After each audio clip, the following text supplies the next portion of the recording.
Welcome to the Conversations That Matter podcast. My name is John Harris. We have two guests today. We have Kyle Witt and we have Randy Adams. And I'll just briefly give you an introduction. You can actually go on the podcast and check out episodes where I have talked about Kyle Witt and I've interviewed Randy Adams. Both of them, though, are from the Northwest. So that's one of the things they have in common. The other thing they have in common is both of them have interacted somewhat with the North American Mission Board from different angles. One kind of from the bottom with trying to get involved with church planning. That's Kyle. And then Randy, of course, being the head of the Northwest Baptist Association. So both of you, thank you for coming on and being willing to talk about NAM and the SBC. We know the convention's next week. I think there's just a lot of questions people have. They're trying to navigate things, and I appreciate you both helping us do that. Thank you, John. Appreciate it. Glad to. Yeah, John, thank you. Thank you for having us on. Really appreciate drawing attention to some of these things that need to be examined. Yes, sir.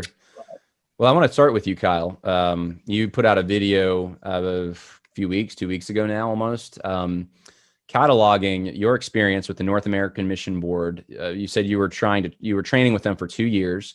You wanted to plant a church in the Seattle area, the greater Seattle area. And what ended up happening were you ran into not just a false gospel, it sounds like, which I'll let you explain to the readers briefly, or the not readers, listeners briefly.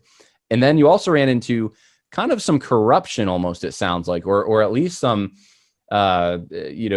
you're kind of like you were kicked to the curb in a way, it sounds like. You're not meant to ask those questions, sort of this elitist mindset. So I want to ask you, how are you doing since you released that? Have you received anything from NAM? Have you received a lot of encouragement? Have people been upset at you? What's the story there? I'd say overall, it's been a really positive reception. Obviously, there's a lot of people that disagree. NAM very much disagrees. They haven't reached out to me at all. They haven't said anything to me, but all of my NAM accounts have been wiped clean of any information on them. So their stance on me is very clear. It's definitely been still a difficult experience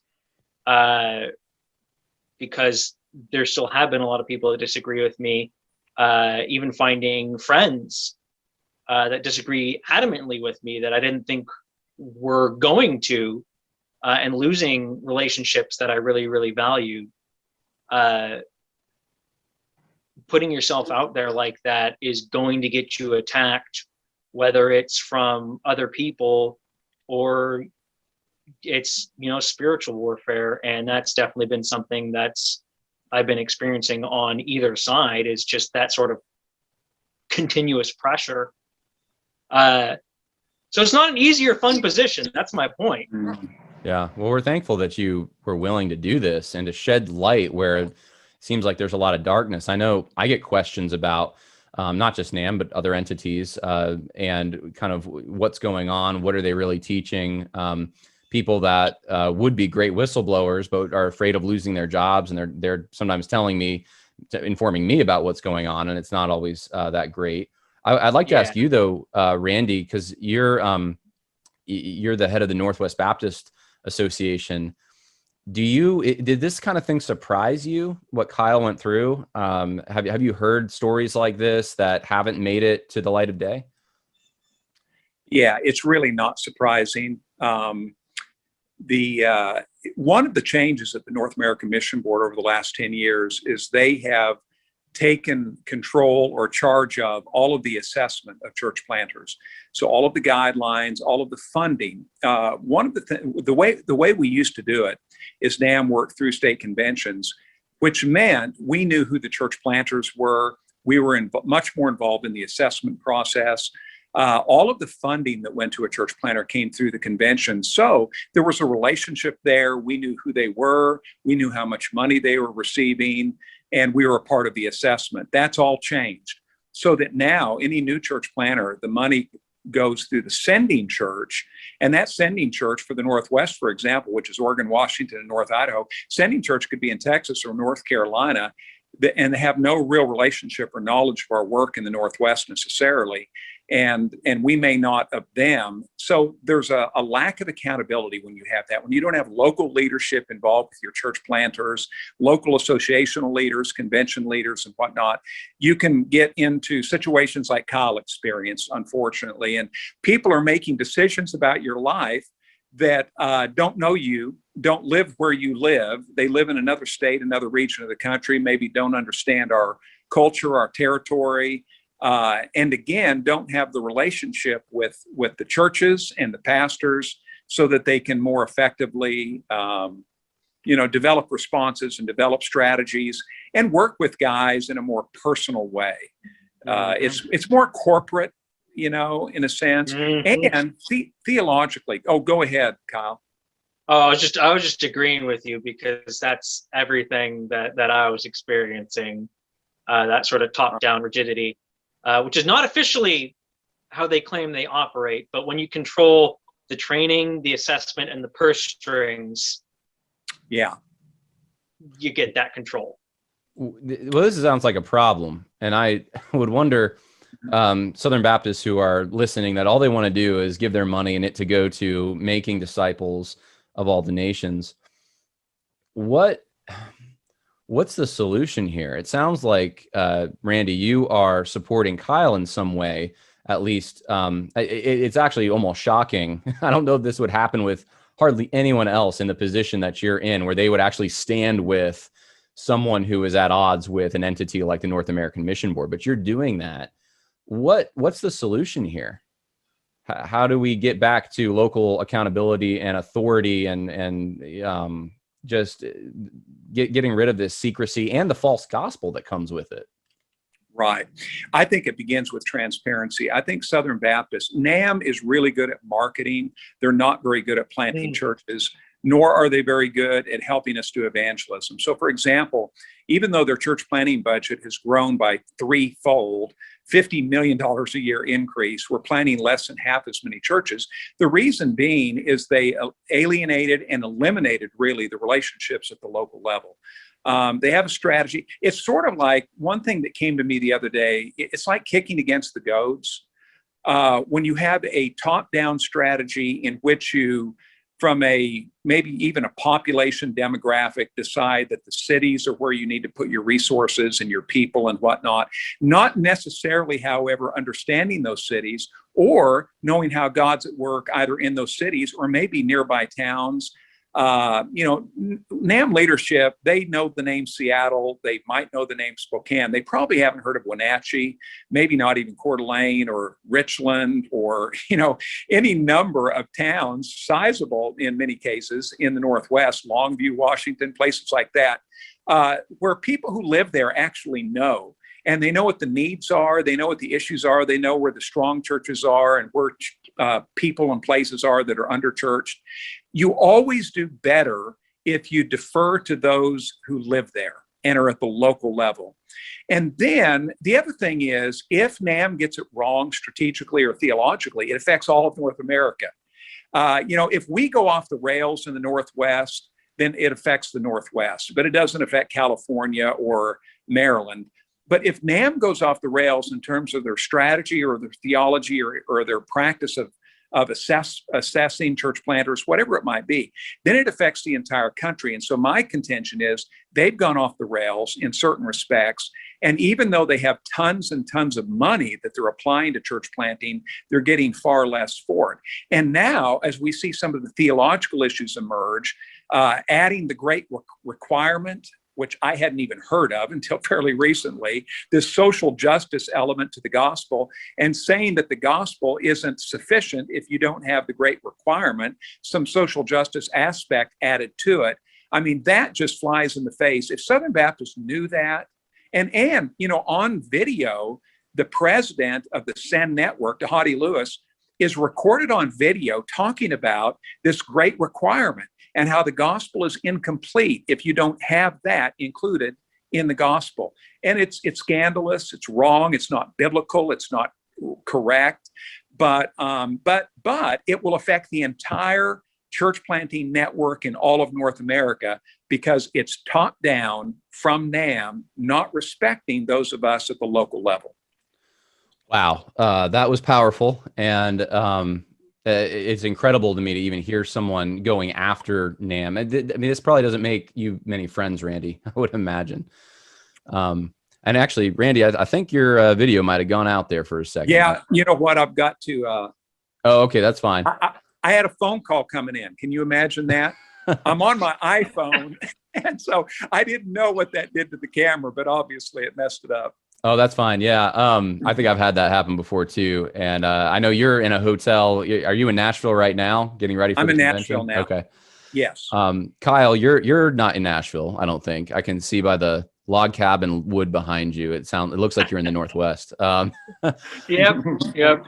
When this all happened with NAM, did you reach out to Randy at the time because he's over the Northwest region there at all? Are you free to talk about some of that, or how did? I mean, originally I didn't. I was kind of just going through this, collecting information on my own, and eventually I did reach out to Randy. The main reason I hadn't contacted him before is I didn't have any contact information besides his cell phone that I had through an email that a pastor had shared with me. Can I stop you there for 1 second? NAM did not tell you about the local Northwest Baptist Association. There was no communication or anything there. Is that what you're saying? That they didn't even give you the contact information for people locally that could have helped you, or? Not exactly, because when I first started with church planting, the Northwest Baptist was still heading that up. It was during that process of going through all the assessments and planting that NAM very aggressively took over operations. And that's how I learned about Randy and his fight against the corruption, because he was very transparent. So you were part of that transition then that Randy was just talking about. Okay, that makes sense. So when you did find out, you got Randy's contact info, you were able to call him up. Was that encouraging to at least know that you're not crazy, you're not alone? I don't know if you felt that way, if NAM was making you feel that way. It was very encouraging. Randy was incredibly gracious to listen to me, even to listen to me talk about certain things that I had experienced in the Northwest Baptist. He is, I wouldn't be in this fight right now. I would have made the choice to just walk away completely if it wasn't for people like Randy in positions that are, influential, stepping up. A lot of people have thanked me for being a whistleblower, but I'm just a domino that was hit by another domino. People like Randy, people like Russell Fuller, people like Tom Rush that have come forward and started this. I'm just a piece of that. Yeah. Well, I think a lot of people are wondering if you have plans to still, even though it's not with NAM, start a church in that Northwest region. I don't know if there's resources that the Northwest Baptist Association has or not. I mean, I know most Christian ministries are struggling right now, but is there a way that you can cooperate together maybe to accomplish this without NAM's help, or is the problem right now NAM has got such a stranglehold on Southern Baptist money that it makes it difficult? Well, I mean, I'll let Randy talk about the money stuff with NAM because he knows more than I do. But on my end, I had been, for at least the past 8+ months, already of the opinion that I was not going to take any money from NAM. And I was already looking for, funding from other sources. The whole point of planning a church was not NAM wanted a church planted. The whole point of planning a church was there's a need, and I feel confident that God has called me to pursue that need. Amen. So that's not stopping. I'm glad it's not. That shouldn't stop you. Randy, is there a way to coordinate this, or is it like if NAM rejects you, you can't cooperate with the Southern Baptist to plant a church? Yeah, that's a great question. No, in fact, a lot of churches that start every year, NAM has nothing to do with.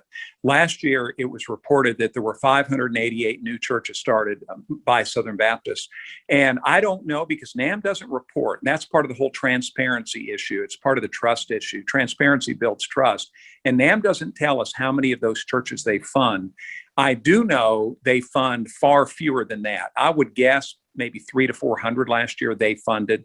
So every year we have churches across the country that start without NAM's help or funding. So it's very, very possible to do that. And that's true in the Northwest as well. Sometimes because a person like Kyle has just come to the point they decide they're not going to pursue NAM funding.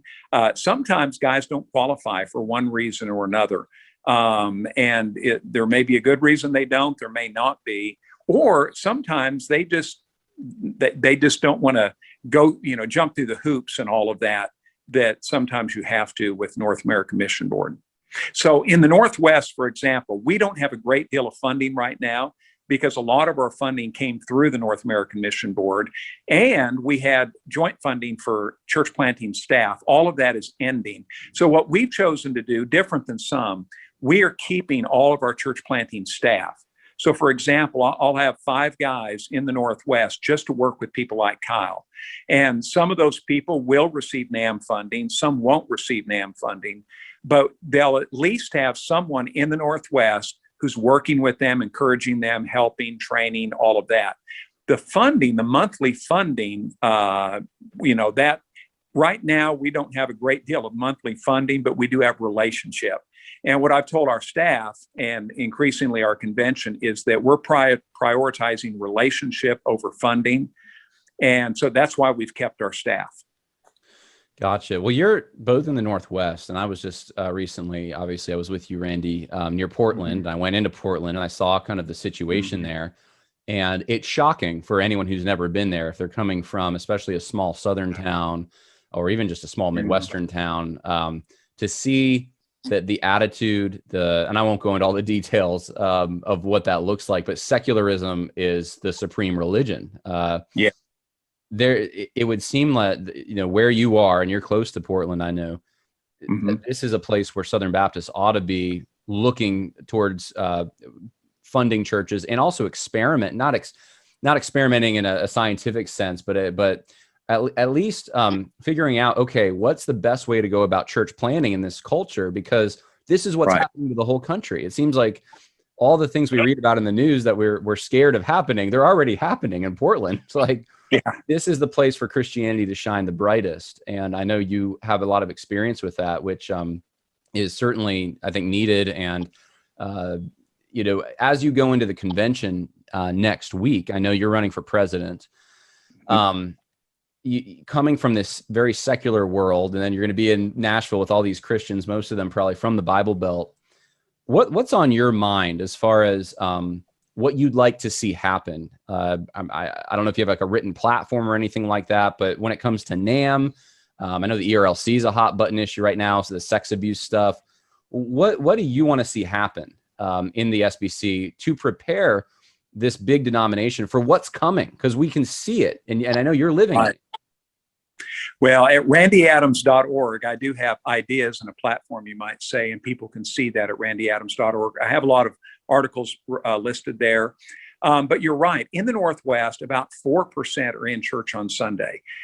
More people claim to have no religion than claim Christianity is their religion in the Northwest. The nuns, as they've been called.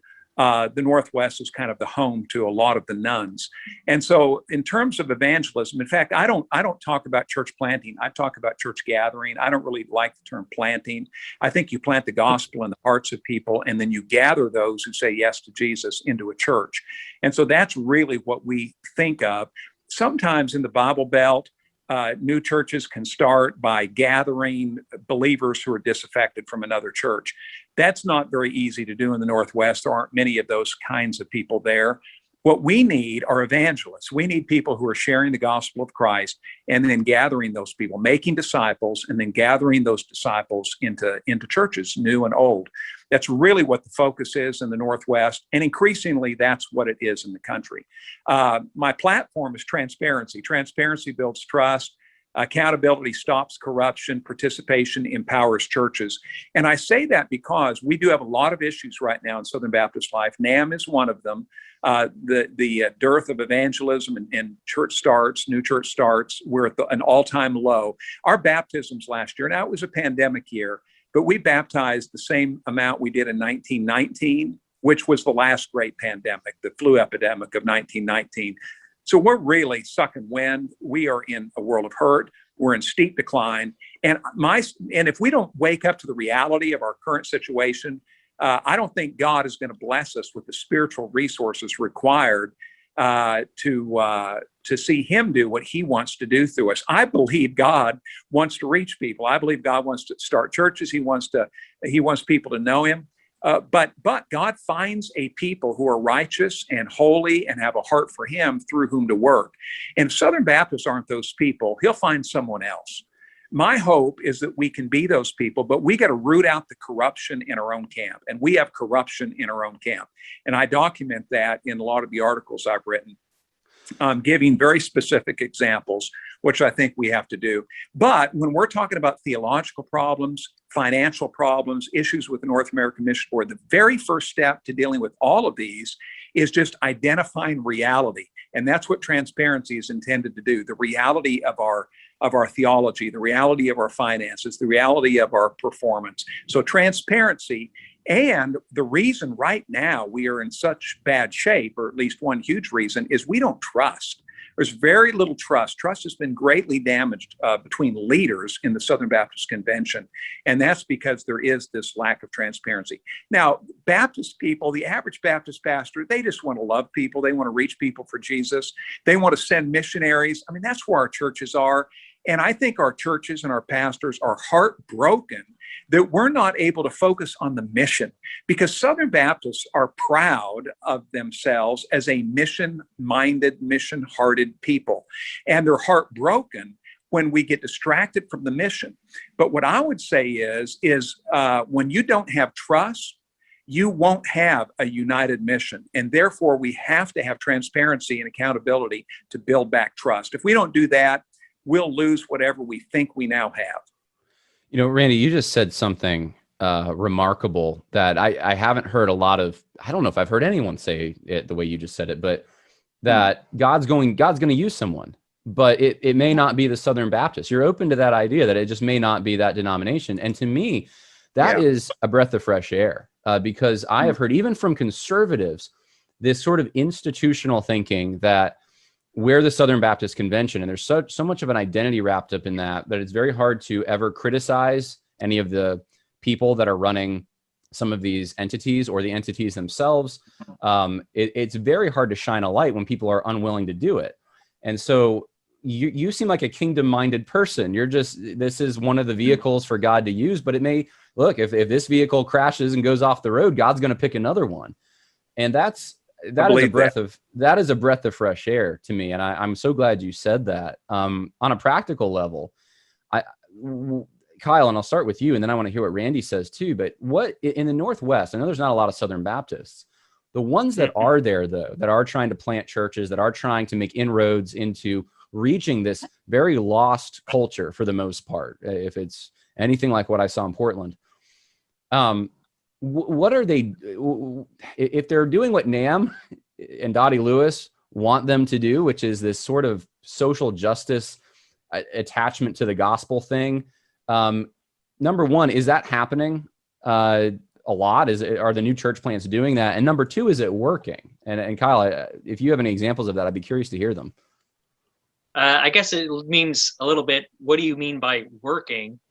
No, I really I caught myself when I said that. Working in the sense that, like, are they actually getting people in? Even if it's, can they point to a metric that says this is successful and this is spreading Christianity or some version of it, even if it's not true Christianity? Can they at least try to brag about it and say that, hey, our new strategies are working? Yeah. Talking about let's talk about the first part of that question about the, is it happening? Because most of my relationships are with younger planted churches, and more recently planted churches and things of that nature. And I can say, yeah, it exists. It is, up here in the Northwest, not just specifically the Southern Baptist, but we were woke before it was cool. We were woke before it was a thing. Like you mentioned about Portland, we're ahead of the curve on that. But yeah, it's definitely in churches, in the plants that I've seen, in the planters that have closely partnered with NAM. It's strongly there for some of them. What are they doing? Can you give an example maybe of what that might look like? What are the new some of these Southern Baptist plants that are on this more social justice agenda? How are they going about, let's say, evangelism or reaching their community? It's that social gospel. We got to focus on the works and the actions in the community rather than giving them the gospel. Some of the even younger churches, last summer when all of the BLM protests erupted, they were not just pushing, we got to talk about these things, but they were, pushing specifically Black Lives Matter. They were sermon after sermon. There's this one plant I was following that I was encouraged to follow as a good example of planting. And I had to unfollow them on Facebook just because that was week after week after week of just pushing, the critical race theory, Black Lives Matter agenda, systemic racism, how we should feel terrible as white people, bringing in Black pastors because we got to hear from them and their voice and their perspective. And does that mean that's in every plant? No. But you can see how it's working. It's working its way in there. The agendas that, Send Network has been pushing, it is having an impact. It's having an impact how these planters think. It's having an impact on the church structure that's coming out of it. A lot of the church structures are very deconstructed. The popular thing nowadays in a lot of planting is to not have weekly Sunday gatherings, but to do, rotating things. 1 week's a small group, the next week's a fun week, the next week is a big church gathering, and the week after that's a service project. Now, should all of those things exist in a church? Yes. But it seems like you're lowering the bar rather than encouraging people to participate in more and more. It sounds like some social justice version of loving neighbor is replacing loving God, and you have a social club emphasis instead of a church. And yes, the transcendence. Because they're taking the focus. They're taking the focus off of God. God first, believer second, and the non-believer third. You can't take care of the non-believer until you've got the focus in the right areas. But they flip it on its head. That we've got to focus on the non-believer. Yeah. And God ends up being at the bottom. I think as people hear this, and I had heard of a story I thought it was a Southern Baptist church in that area in Seattle that was going out and apologizing on behalf of Christianity for, the racism and the abuse and all these things that it's Christians' fault, which kind of, in my mind, sounds like, it's like saying, hey, I'm part of the Ku Klux Klan, but we're not racist anymore, so come and join us. Like, why would anyone want to join that? Exactly. And so you're aware, so it sounds like about that particular situation there. This is something, as people are listening, it makes them mad to know that they gave missions money to go to plant churches, for people to be missionaries, to spread the gospel, not to go to become a social club, not to promote the social gospel, but the true gospel that can save men's souls for eternity. And then this is what it's being used for. Randy, I would want to know, people that are angry about this, who are showing up in Nashville next week, what can they do about this? Are there floor motions? Are there resolutions they can pass? I mean, if you're elected, what would you do? Would you be able to even do something as drastic as call for a stop to maybe cooperative program giving until this issue stops? And I know that sounds drastic, but people are that angry. What do we do about this? Well, I can tell you in the Northwest, when it comes to cooperative program giving, for example, and we're not unique in this, but we have churches that have told us, and I've made it very clear to all of our pastors, if your church does not want to support something in the SBC, it could be NAM, it could be the ERLC, whatever it might be, we will help you do that. Wow. Now, I don't advocate that as a state exec. I don't advocate it, but what I always tell a pastor is, I understand. I understand where you're coming from. And sometimes I go a little bit beyond saying I understand. But for example, we had a church just, a few weeks ago, voted to leave the Southern Baptist Convention, but they did not want to leave the Northwest Baptist Convention. And I said, you can do that. I said, if you want, you can support whatever you like of us, but not support the SBC. And I said, we will help you do that. And because we're autonomous, we're not a part of the Southern Baptist Convention. We affiliate with, we cooperate with when we can and where we can, but we're not a part of the Southern Baptist Convention. And therefore a church can affiliate with us, but not the SBC. In fact, we do have churches in the Northwest that affiliate directly with the SBC and not with us. I fear that with church plants, it's going to become more common to do that. If we don't have a relationship with those guys, if NAM is providing everything or making it seem as though they provide everything, then some of our church planters, and when NAM knows that we do not have a good relationship with them, we don't agree with what they're doing, it could be that we could have some of our new churches choose not to affiliate with us. I hope not, because they're going to be a Northwest Baptist church after they're no longer a church plant. If in fact they align with us theologically. Now, I will say, for example, with our churches, they have to adhere to the Baptist Faith and Message 2000. NAM church plants are supposed to do that, though sometimes, and as Kyle has said, they get beyond that. And I don't know some of the specific examples that Kyle mentioned, but I do know that last summer, during the BLM riots, and as you well know, Seattle and Portland were two of the worst cities in the country for the violence that was going on, not just peaceful protests, but violence. And I know that churches in that area were really struggling in what to do. And we had a couple of pastors, I think 3 maybe that I know of, went down and prayed with people.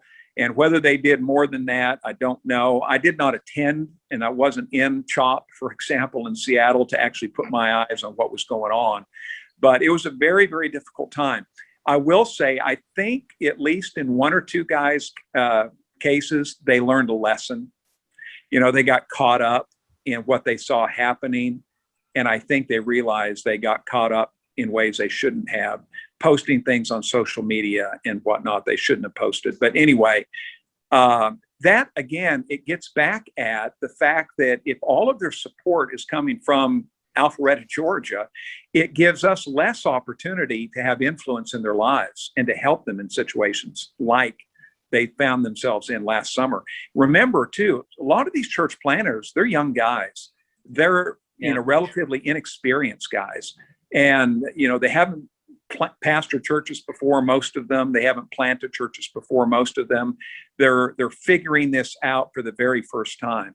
And I think we do these guys a great disservice when we don't, put in their lives local leaders who can help them find their way in a way that won't disrupt or destroy their ministry at the beginning. Yeah, and I definitely need to put in a comment there, because both in my experience in church planting, but also in echoed in some of the church planters that have contacted me, is approaching church planting. You're supposed to have a sending church. You're supposed to have a or at least they heavily encourage and usually require a mentorship, which is great. We need that. Mhm. But echoing from both me and other planters, there's no guidance on what that is. And it's not usually a fruitful and productive thing. A mentorship, just in word of you're being mentored, isn't worthwhile unless there's that actual practical one-on-one engagement and growth happening. And we need that. We need that as younger planters. Again, as people who often haven't pastored, many have pastored before, but taking on the role of lead pastor, especially in a church that's going to be very small, where you're probably going to be the only pastor, the only elder to start out with. We need that accountability. And that just wasn't encouraged. Kyle, what you just said, I wonder whether or not this is, it sounds like it's a bad ecclesiology, but is this something that is a problem at the highest levels? In other words, is this something that is it meant to be this way? Do they want people loyal to the institution or loyal to NAM or loyal to the SBC or something like that, rather than having meaningful connections with local pastors? I'm not saying they do. I'm wondering if that's part of this. I don't know, Kyle, if you have any insight into that, or Randy, if you know anything that would answer that question. I mean, I can definitely say that among the younger plants and planters, there definitely seems to be a NAM first attitude, that NAM is their first loyalty, rather than any church or state convention or anything of that nature. And I feel like that's what NAM breeds. Some of the conversations that I've had where I've even just hinted that there might be a little bit of a question or a problem with NAM among planters, I mean, it's literally an aghast reaction. That's scary. That's scary to me. That's not only is that not the way Christians should probably treat each other. It's not even a probably. That's not the way Christians should treat each other. But at the same time, that just seems like a bad ecclesiology. It's the local church. It's this is not an institution that's going to make its way into heaven. It's the church that Christ died to redeem. So, Randy, what do you think about that? I mean, is that something you've also seen over the years as you've watched NAM operate and stuff? Is there greater consolidation, greater loyalty to the brand than there is to the church itself, maybe? Well, there certainly is an effort to create loyalty to the brand. Almost every funded church planter who's funded by NAM calls himself a NAM church planter. I think they're taught to do that. I'm a NAM church planter. And this is true even when they're funded by, say, the Northwest Baptist Convention as well. They still call themselves a NAM church planter. Something else that NAM began doing a few years ago is they bring all church planters to Alpharetta, Georgia. They bring them to the headquarters. And they have a very nice headquarters, and they take them to Atlanta Braves baseball games and feed them really, really well, wine and dine them. And you're really developing a loyalty to the North American Mission Board. And they have the assets to do that. Their church planting budget is $75 million. If you're only funding 1,000 to 1,200 church planters, something like that, you have a lot of money. And they're giving them maybe $1,000 to $1,500 a month. So it leaves a lot of money to do a lot of other things. And they can treat them really well. They can send them gift cards. Last November, church planters all across America, the funded church planters got a $5,000 gift from NAM. Some of those churches, the money went into their church plant budget, but some of them it was received as a personal gift. My understanding is it was whatever the supporting church chose, if they chose to give it to the planter as a gift or not. But that was a gift from NAM. That's the kind of discretionary money they have. So it's not hard for them to develop that kind of loyalty. And by the way, they have pastors all over the country, NAM ambassadors, but others as well, who receive a monthly check from NAM. These are often very influential pastors, successful pastors, sometimes megachurch pastors who are making a good check, good living already, and they're getting $1,000 a month from NAM just to represent NAM in the state convention. Usually that means contacting the churches that give the most money and keeping that relationship there. But those guys also run interference for NAM. If there's negativity toward NAM in the convention, then they're going to speak up and say a good word on behalf of NAM. And by the way, there's also this lawsuit right now before the Supreme Court with Will McCraney. NAM has appealed to the Supreme Court. That happens next week. My understanding is the Supreme Court's going to hear that next Thursday. If NAM prevails, essentially what that means is that they will have the power and the right, with no legal recourse from a minister, to interfere with your employment and to say defaming things about your character. So you think about that. These church planters and pastors, if they get out of sorts with NAM, NAM can effectively destroy their reputation and destroy their ministry by spreading bad information. And actually what they're asking SCOTUS, the Supreme Court, to do is to protect them if, in fact, that is what they do. They want First Amendment protection to interfere with the employment of a minister and defame that minister. Now, no business has that kind of protection, but because they are a religious institution, they want that kind of protection. Wow. Well, all I can unbelievable. Yeah, I mean, I think of the election, the national election, and the term swamp was used so often. Drain the swamp. It almost seems like the SBC is right for someone to come in and say, make the SBC great again and drain the swamp. One of the things I know you've talked about, Randy, is doing these forensic audits. And I don't know the full answer to this. I was told recently by someone who who has been higher up in the SBC, that's not something the president can order. Even if the president has fiduciary responsibility by nature of being part of the various committees, trustee boards, they cannot open the books. And then if they use the bully pulpit, that doesn't work either. That backfires. So that's not really something that's realistic. I know you've said this a lot, though, that you not ordering it, but at least trying to put pressure on them to somehow bring an audit about. How are you going to do that?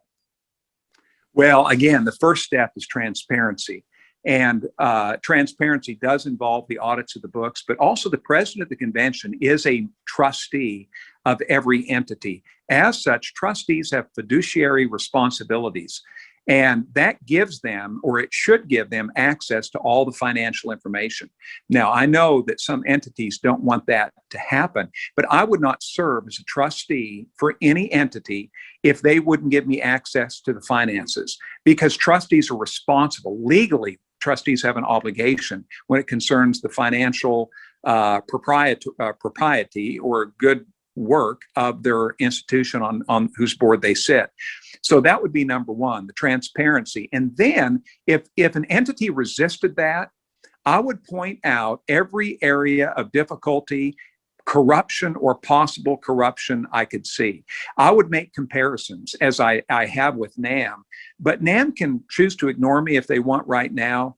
But when you're the president of the Southern Baptist Convention and you're demonstrating to Southern Baptists that there's about $50 million in the church planting budget beyond that which goes to the church planter in a monthly supplement, and you want to know where that $50 million goes, I defy any entity to defy the president of the Southern Baptist Convention. I'll have a mandate. Everybody knows what I'm for. And that's the thing. And that's why I've been so clear.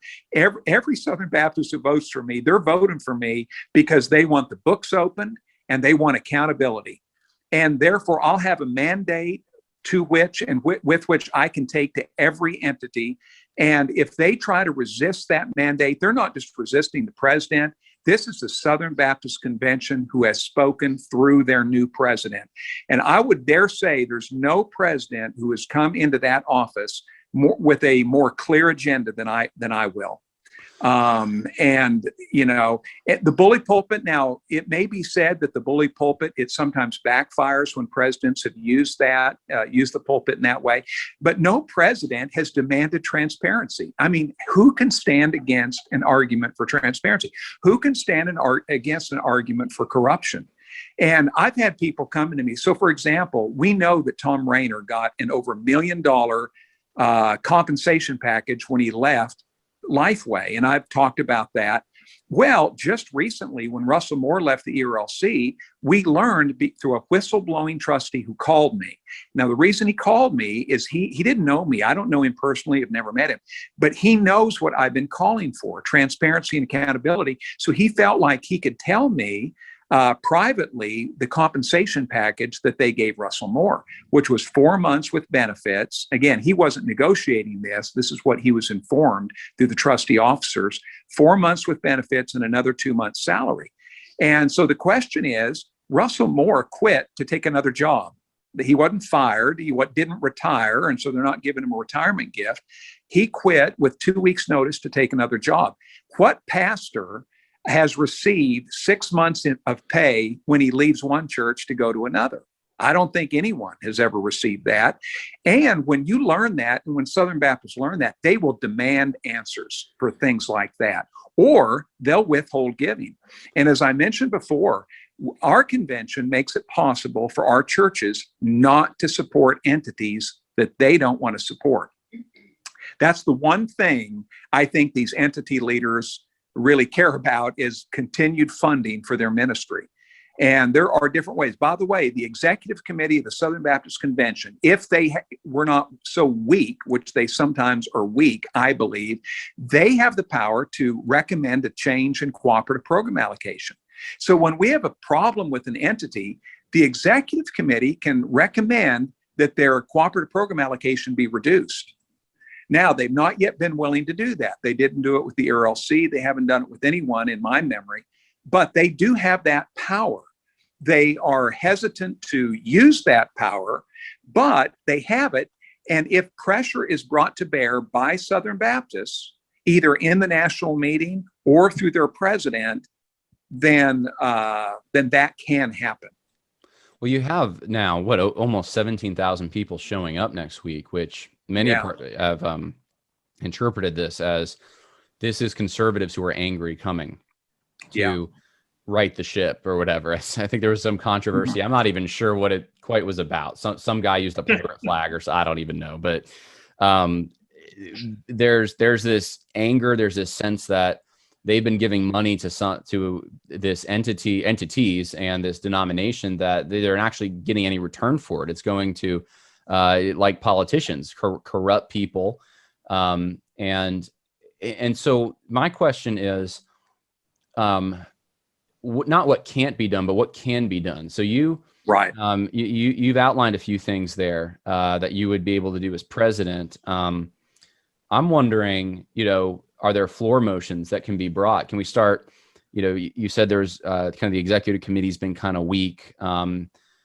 Are there board members, maybe not even the executive, but NAM and other entities, but who knows, maybe the executive too. Are there board members that can just be replaced from the floor? I mean, if you have that many people showing up, what can they do to really turn the convention around?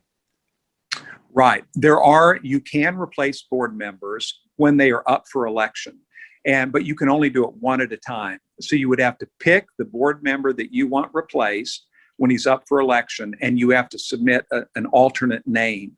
So it's difficult to replace an entire board that way. It's really not possible because our business session doesn't last that long. I think the quickest way to create change is through the president, because the president has great influence in who the new trustees coming on are. The president can appoint committees. In fact, it's interesting to me that I hear from the three machine candidates, because the other candidates all represent parties in the SBC.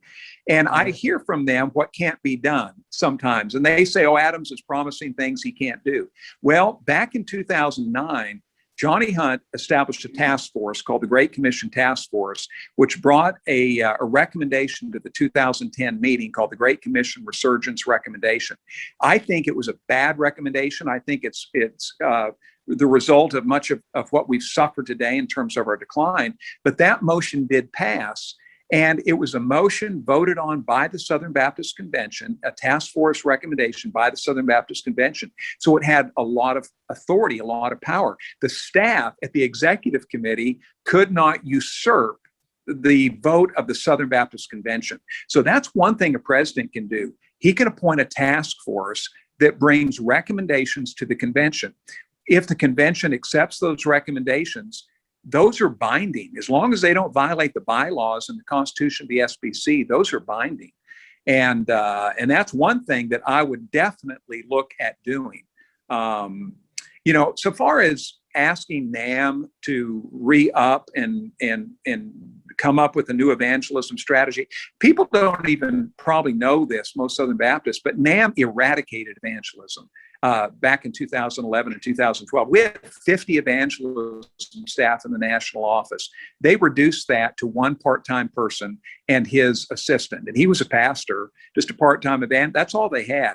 And they defunded all of the evangelism positions, virtually all, if not all, across the nation. If I'm not mistaken, hundreds of people.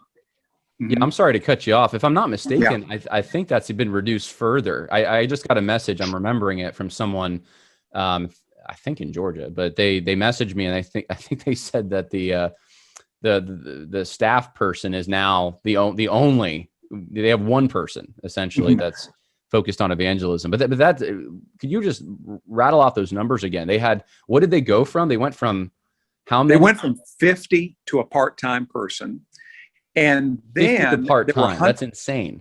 50 to one part-time person. And then there were hundreds of positions across the country that were evangelism, associational, collegiate ministry positions. They defunded all of those, or virtually all of those, and there were hundreds of them.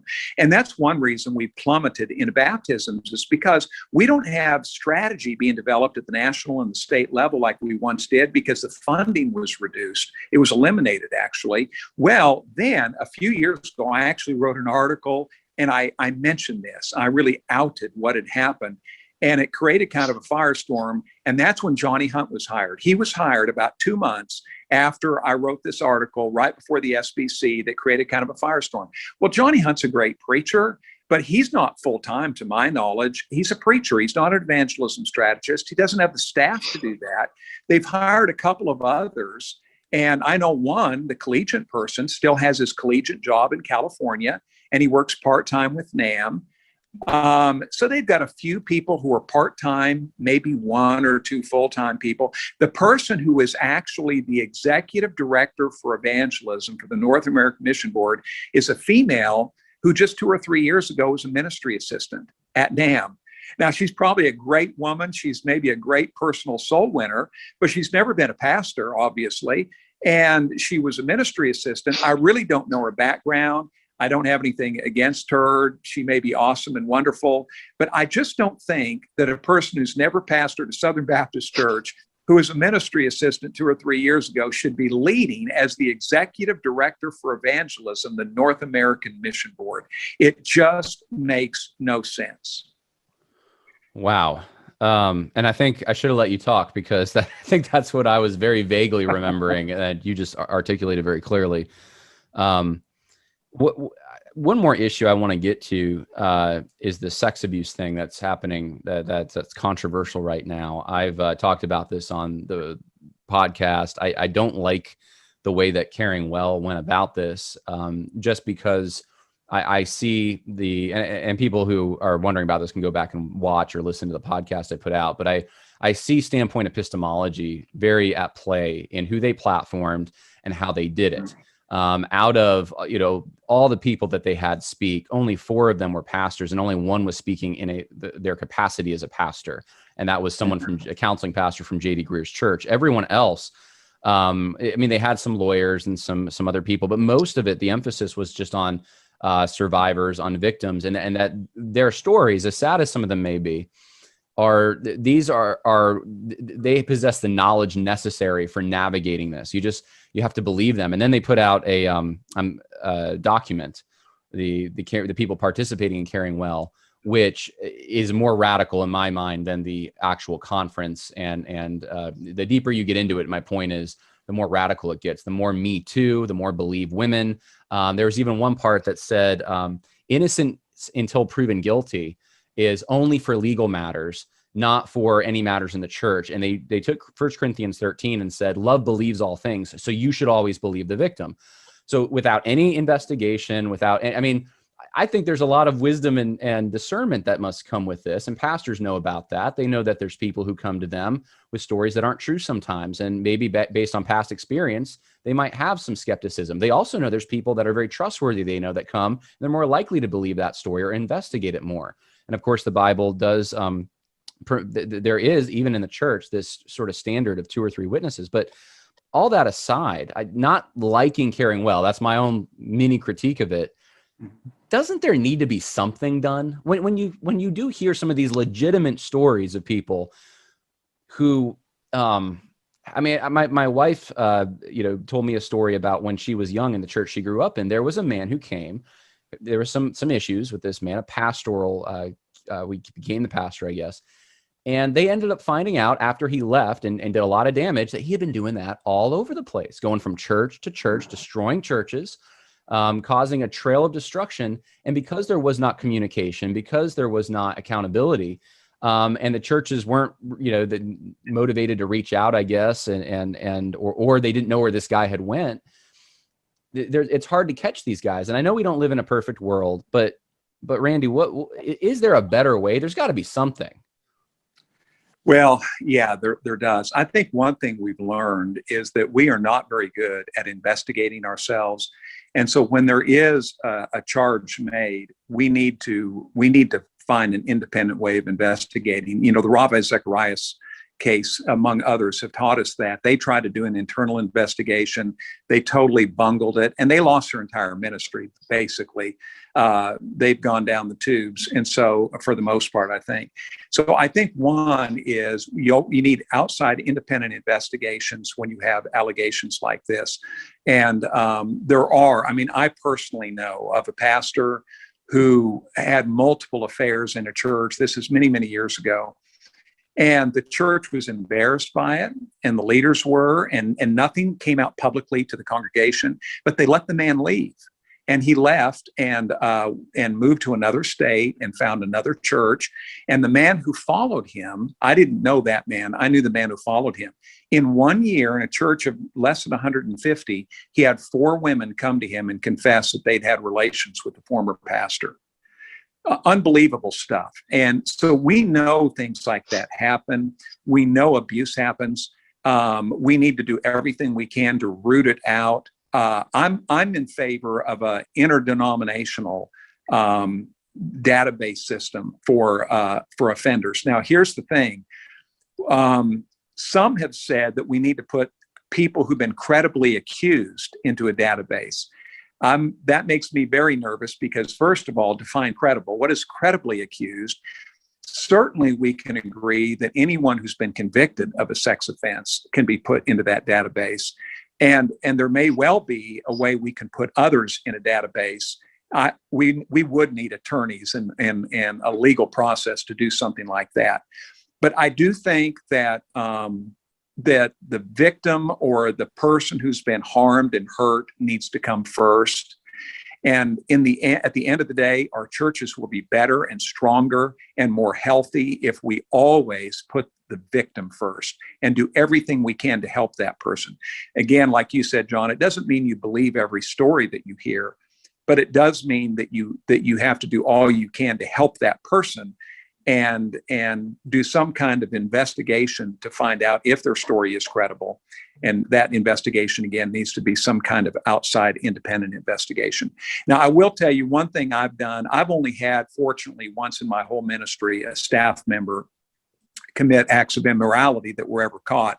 In this case, we don't know that he ever did anything illegal, but he was a multiple offender of his marriage vows.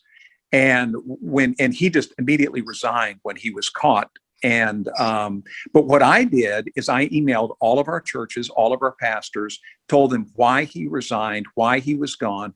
We put it in our magazine that we do as well, which is online. It's also printed, because we wanted to leave a digital footprint for anyone who did a search of him, should he move to another state and try to find another job in a church or something. So I think there are things we can do. And in this case, he confessed. There was no question. He confessed what he did. So we didn't have a he said, she said type thing going on, which complicates things, obviously.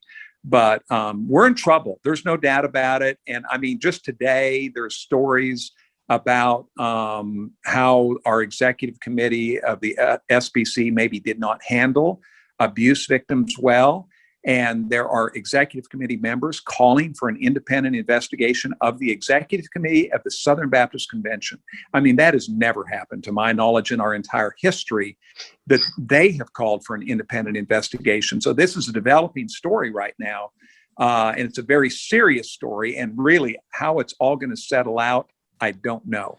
I do know. I'll give you an example, though. We're talking about NAM. Here's another example, because I've written about this. We had a reporter a few years ago write about the fact that the president of the North American Mission Board, and this was legal for him to do, but he claimed a pastoral privilege when a church member was convicted of molesting, as it turns out, 7 children, as I understand it. And the pastor did not testify against him. Kevin Ezell did not testify against him. In Kentucky, he could legally claim a pastoral penitent privilege, so he didn't have to do that. Well, she wrote an article in which she outed or talked publicly about several men by name who had either committed acts of immorality or had covered up abuse. And then she told the story of what he had done. And again, not claiming that what he did was illegal. It could certainly be questioned whether he took the right path or not. But here's what happened. His PR person, Mike Ebert, messaged her, and I've read the message, threatening her that maybe what she said was libelous, and said that she needed to take out of her article the paragraphs that dealt with his failing to testify in court. Well, now that is a blunt force, move against a reporter who herself was a victim. Joni Hannigan had been a victim herself, and now using the power of NAM. Again, talking what we were earlier, NAM has so much money and so much influence, they can destroy a person's career. And that's essentially what they threatened to do to her, is destroy her career if she didn't. And by the way, what she reported was already in a Kentucky paper years prior. They didn't, she didn't say anything that hadn't already been reported, but they just tried to use their influence to get her to change her story. She didn't do it. But that's the kind of thing that can happen, that kind of intimidation. So I believe it. And accountability certainly would help all of these things. It's been grieving. I haven't heard everything you just mentioned about what's going on today. I do know what Russell Moore did in trying to burn the place down on his way out. And that, to me, just disgusting. It's just, it sickens people to see someone, if these are really legitimate issues, you'd have talked about it a year ago. You would have, but it's political. We can see the political game being played, trying to smear people. I'm with you on the whole accountability thing. That needs to happen. Yeah. And some of these people who are in it for gain, for self-propelling their own career, need to find a better job. Maybe they should get into real politics, or maybe they wouldn't be good at it. I don't know, but that's where they would logically go, not in ministry. Can I say a thing about Russell Moore? Please do. Yeah. What I would say, because that was all news to me when I read that, like everyone else, and that's all going to play out. But I agree with you, John. My great disappointment in Russell Moore, in a sense, David Platt did something similar when he left, is that going out the door, they talked about these problems instead of being men of courage while they're in the job, while they're still in the job, and dealing with it head on while they're still in the job. So I think, and that's what I'm trying to do. Not that I'm, without warts or have total courage, and fear doesn't creep in at times. But I tell you, I would hate for fear to keep me from doing the right thing. And I think in Southern Baptist life, we have a lot of people fearful of saying or doing the right thing. They're intimidated for whatever reason. And it's only when they go out the door, they have nothing to lose, so to speak, that they finally speak. And if this, what Russell talks about and what the tapes today that were released, there were audio tapes released today, that should have been, those should have been released. That should have been dealt with last year when the audio tapes were made. Russell should have talked last year, I think, should have tried to resolve issues in whatever way he felt necessary while he was still on the job. So for me, there is a question, and I don't even know him, but there is a question of courage and appropriateness in terms of timing, things like that. Yeah. Well, it certainly casts shade on the whole thing when you're not willing to talk about it in the moment, when you have power to do something about it. Right. So, well, I appreciate, Kyle, I know you haven't talked a lot lately. Sorry about that. Thank you for joining and for having courage on that note. Thank you for having courage and speaking out, sharing your little slice of the pie. And Randy, I appreciate you supporting him. I just thought that was, when I heard that, I thought that was an amazing thing for you to do that, because it's more important for you to have a relationship with a local church planner than it is this powerful North American mission board that controls millions of dollars. So kudos to you for that. And, I hope things go well next week and some change is called for. So God bless both of you. Proud of Kyle. I'm proud of Kyle because Kyle is a young guy. If anyone can get hurt, quote unquote, by the establishment, by the elite of the SBC, it's a guy like Kyle. They can't do much to me, but a guy like Kyle, potentially they could. So Kyle really is a person of courage, I think, in this whole story. Amen. Amen. Well, God bless you both. And I hope you have a good evening, and we'll find out what happens next week. We'll be praying about it. Yeah. And just before we go, I want to kind of just say a couple of things to more just remind us of where we're at, because we talked about the lofty things of corruption and the top end of what's going on in the SBC and these organizations. But one of the experiences that I've had after, kind of blowing the whistle on some of this stuff from more the ground level is the influx of responses I'm getting from people, whether it's at NAM church planters, people that were in the assessment and left like me, people at IMB, people just at their churches, the outpouring I'm getting from people, real people that exist, not theoretical things, not organizations, is overwhelming. I mean, I've just been brought to tears over and over again by how all this corruption is playing out in the lives of Southern Baptists, and playing out in the lives of ministries. That's damaging people's ministries. That's destroying the cooperation that we used to have. Terrified people, absolutely terrified people contacting me. I never could have imagined where people were at and the damage that's going on. And we've got a real problem. We've got a real problem, and it's affecting people.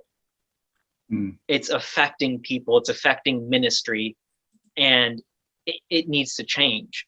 We need to take care of those people that are being damaged by NAM, of those people that are being damaged in their ministry, pastors that need help in their church, that are reaching out to SBC organizations and aren't getting help, aren't getting responses, are being turned away. Why do we exist if we're not helping one another? Why do we exist if we're not cooperating and pushing the gospel forward? Yeah, that's a good word, brother. I think we all bear that burden to one degree or another. And the sexual abuse issue and this corruption money issue and the social justice, these are all connected. I'm convinced. I didn't see it until recently, but they're all connected. And it's this, in many cases, the same kind of people.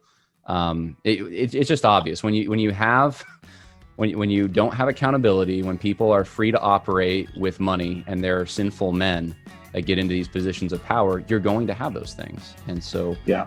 hopefully we can shed the light of the gospel and the also maybe get some real accountability. So I appreciate it, and I'll let you guys go. I know you probably have a lot to do. Thank you for giving me so much of your time this afternoon, and look forward to seeing what's going to happen next week. Thank you, John. Thank you, Kyle. Yeah, thank you for having us on. My pleasure.